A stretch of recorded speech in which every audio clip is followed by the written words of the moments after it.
So I've got a customer that dropped the car off because the check engine light came on. They don't know what's wrong with it. I don't know what's wrong with it, but we're gonna find out. Come on, follow me. All right, so just gotta plug this sensor in to the port. Start the car. Now, my $2,000 professional sensor unit will tell us that it's code P0443 evap purge control circuit. All right, so now for the real test. I've got the fixed sensor right here.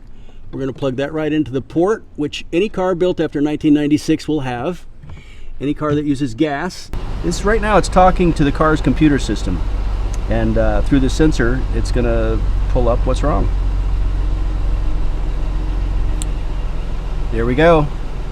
Ooh, one issue found. It's exactly the same thing that was on the $2,000 unit. It's a code P0443, the evap purge control circuit. Now, if we want to find out more information, we can tap that, and it's going to give us more simplified information and more details. This is not a very critical level, so we could actually keep driving the car. This will give you so much more information than the more expensive professional unit does.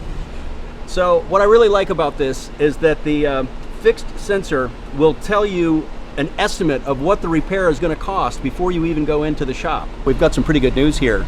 The repair for what's wrong isn't very expensive. When the check engine light goes on, it's usually pretty scary. But in this case, it's a relatively minor repair. When you go into a mechanic shop or an auto shop, you're going to pay a diagnostic fee just to plug that computer in, which is more expensive than the fixed sensor. What I love about this thing is that there are no surprises. I mean, you're prepared. When you come in here, you know what the car needs and you know what it's going to cost.